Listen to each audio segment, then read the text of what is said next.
Ya pemirsa, seorang pengguna narkoba di Kota Prabu Muli diduga melakukan percobaan bunuh diri setelah menolak untuk direhabilitasi secara rawat inap oleh petugas Badan Narkotika Nasional atau BNN.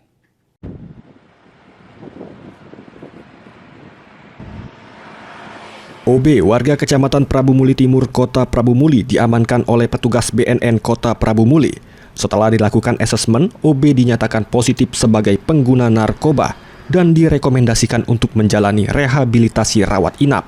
Namun, yang bersangkutan menolak untuk direhabilitasi dan diduga melakukan percobaan bunuh diri dengan cara meminum diduga cairan pembersih lantai.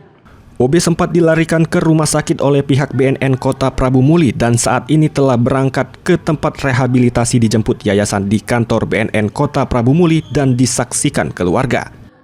Pihak BNN menghimbau kepada masyarakat agar tidak takut untuk menjalani rehabilitasi karena hal tersebut merupakan langkah pemulihan bagi pengguna narkoba.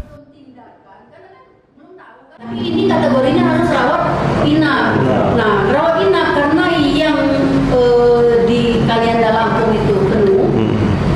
Kita rekomendasikan untuk yang swasta. Dan awalnya keluarga menyetujui untuk rawat inap.